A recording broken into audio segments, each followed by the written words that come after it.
Good evening, Sarawak. It's 8 p.m. Saturday, November 28. This is DDWeekly. It is good to be with you. I'm Nancy Nice. We are here to bring you a recap of the top news stories that made headlines across Sarawak for the week. This week's announcement from the state government to commit 190 million ringgit to establish a research centre for infectious diseases in Kota Samarahan is both welcome and timely. Chief Minister Datuk Patinggi Abang Johari Tun Openg emphasised that the centre is to advance research, innovation and development, especially on tropical diseases. The project is now in the planning stage and to be implemented in 2021 with expected completion in 2024. Abang Johari said that this important step will establish Sarawak to be the main research centre, especially for tropical diseases in this region, where local scientists can work together with credible institutions worldwide like Cambridge and Oxford in research and development. With our human capital and resources, he hoped that Sarawak can come out with products or drugs that can control and mitigate the spread of new diseases or find solutions to world problems, especially impacting the environment. Meanwhile, Minister of Education, Science and Technological Research, Dato' Amar Michael Manyin Jawong, said the project has already gotten verbal green lights from the Institute of Medical Research Kuala Lumpur and the Ministry of Education.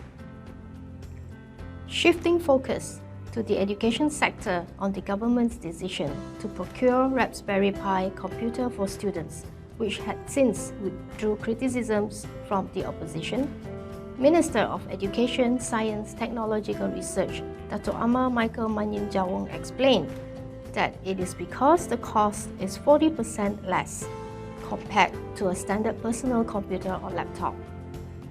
The Raspberry Pi that comes with a 19.5-inch monitor, keyboard, mouse and preloaded softwares will only cost 1,191 ringgit as compared to Intel NUC Mini PC with Microsoft Office license, which costs up to 2,200 ringgit each.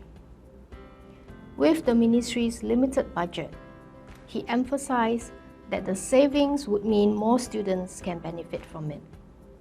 Manyin added that although the Raspberry Pi does not use Microsoft Office, it however comes with pre-installed open source Office suite, which is highly compatible with Windows version and students will find it easy to work with. Moreover, he said that the Raspberry Pi has a unique function called Internet in a Box, which enables wireless access point with preloaded learning content to ensure learning can still happen even where there is no internet connectivity. The Raspberry Pi, he emphasized, is also extensively used in primary schools throughout Great Britain, as well as in the United States and some countries in Africa and South America. However, Bandar Kuching MP Kelvin Yee opined that the Raspberry Pi computer is not suitable for students and teachers because it operates on Linux system, which many ordinary computer users are not familiar with as compared to Windows or Apple's Mac operating system. While supporting the adoption of modern technology in education to provide better learning and teaching environment for students and teachers, Yee pointed that tech device should be user-friendly so that it does not create technical barriers for it to be fully utilized. Referring to the failure of previous One Malaysia notebook project, which wasted up to 400 million ringgit, he advised Sarawak government not to end up wasting 12 million ringgit for something that does not achieve the intended outcome to provide a conducive learning environment. He thus proposed that a dialogue be organized by involving different stakeholders, including teachers, to look into this matter together. Manyin, on the other hand, would rather have all questions and doubts on the ministry's initiatives to be directed to his office instead of highlighting them in the media, which could mislead the public. Also, he said that there is no need to justify to Yi, since it is the prerogative of the state government to implement projects that will benefit the people. So viewers, what are your thoughts about this? Briefly, on national development. The Dewan Rakyat has on Thursday voted to approve the 2021 budget at the policy stage with a voice vote at the second reading, as the opposition failed to muster the necessary 15 lawmakers to ask for block voting. It will now move to a 3-week-long committee stage of debates before a third and final reading is approved. At 322.5 billion ringgit, it will be Malaysia's biggest budget, which aims to implement all initiatives and programs to strengthen the country's economy, sustainability, as well as the lives of the people. Commenting on the matter, Deputy Chief Minister Tan Sri Dr. James Jemut Masing said that it showed that the Malaysian lawmakers are matured enough to allow the government to continue administering the nation, especially in time of COVID-19 pandemic. He believes that Prime Minister Tan Sri Muhyiddin Yassin had done well in managing the impact of COVID-19, thus acknowledgement from the lawmakers in approving the budget. Parti Persaka Bumiputra Bersatu PBB Vice President Datuk Abdul Karim Rahman Hamzah said the approval of the budget indicated that Muhyiddin has passed the litmus test to lead the country without hindrance and disturbance, especially in this trying time when the country is facing COVID-19. PBB Supreme Council member Datuk Sri Dr. Wan Junaidi Tunku Jaafar, however, pointed out that Budget 2021 still faces another hurdle when it is tabled for the third reading in the Dewan Rakyat next week. He said that it could still face the call for voting or division before the budget can be passed. Political analyst Professor Dr. Jayum Jawan opined that many lawmakers would not want to be associated with rejecting the budget, which could see the government being shut down, and the ramification is more widespread than just politicking. They have to face their voters. Coming up next is more updates on social news in the state.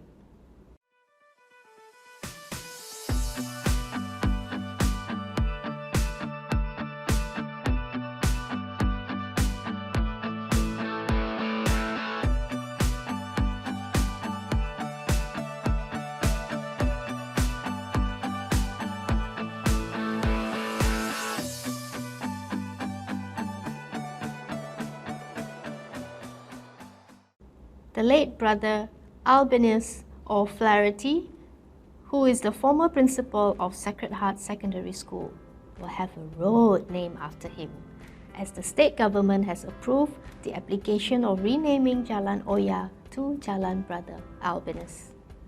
Brother Albinus, who was born in Ireland on May 23, 1930, enjoyed an illustrious career spanning 53 years in Kuching and in Cebu. He was posted to St. Joseph Kuching in 1960 and eventually becoming the principal of the school. After 10 years at St. Joseph's, he was transferred to teach at Sacred Heart Secondary School and became the principal from 1972 until his retirement in 1987. He then served at St. Joseph Parish Tuition Centre as a director of the L-level before his appointment as St. Joseph Parish Tuition Centre Principal from 1992 to 1997. Brother Albinus passed away on August 4, 2013 at the age of 83. In honour to his dedication to educating the youth in the state, Sacred Heart All Students Association Cebu embarked on a project to seek approval from the government to rename Jalan Oya to Jalan Albinus 5 years ago. So recently, trading of wild boar meat has become an issue because under the Wildlife Protection Ordinance 1998, the sale of wildlife is not permitted even though wild boar is a non-protected species.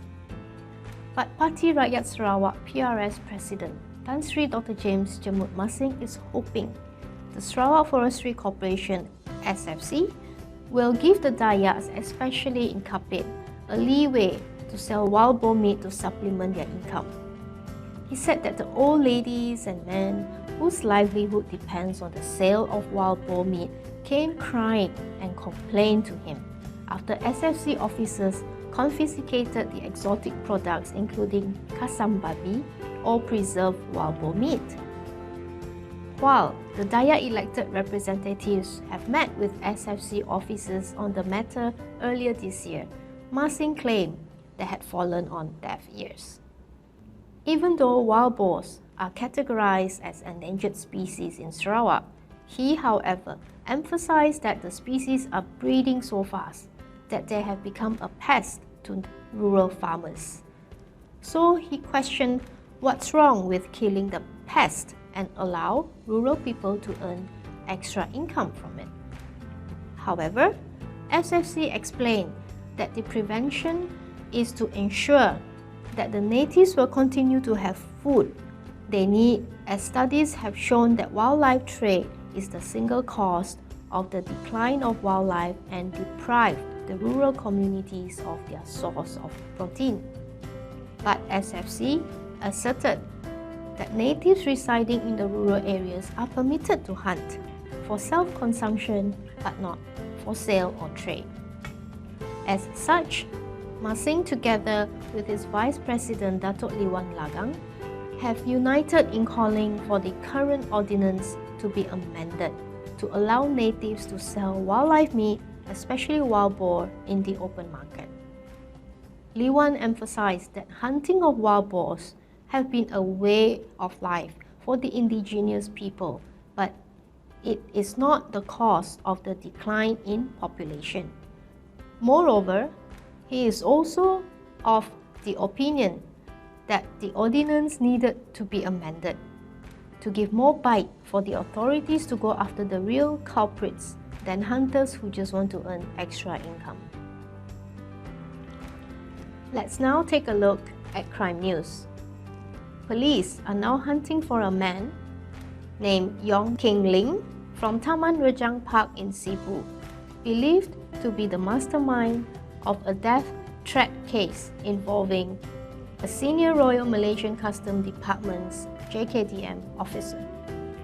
Sarawak Commissioner of Police, Dato' Aidi Ismail, said, following a report lodged by the Customs officer on November 26, Special Investigation Division had arrested 3 local individuals aged between 35 and 39 years old who were believed to be involved in the case.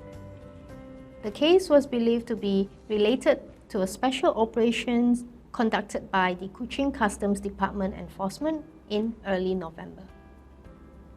The senior custom officer reported that he had received a brown envelope containing 2 live bullets, together with a note stating, "Got 2 bullets, 1 long, 1 short. Which one you want?"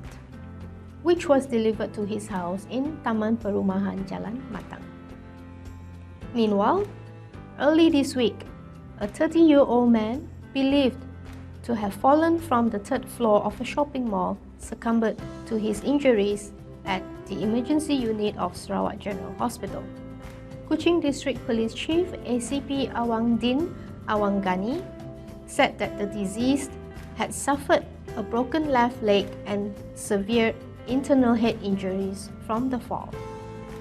Police investigations found out that the deceased, who was a person with disability, looked depressed before the tragic incident. Wrapping up with news on COVID-19. Sarawak reported 7 new cases for the past week. The cumulative number of positive cases now stands at 1,062 as of November 27. Good news is, Kuching District has been reverted to yellow zone, with 18 local transmission cases in the past 14 days, while Lawas is back to green zone with 0 local transmission cases. 6 clusters remain active in Kuching, namely the Besi cluster, Jalan Abel cluster, Baki cluster, Selada cluster, Green Hill cluster and Wisma Sebekas cluster. Meanwhile, the Conditional Movement Control Order CMCO for Kuching has ended at midnight yesterday, following Kuching's district status being revised to yellow zone. Latest on Standard Operating Procedures SOP, entertainment centres including nightclubs, pubs, karaokes and reflexology centres are still not permitted to operate until further notice, despite COVID-19 situation has improved and CMCO lifted.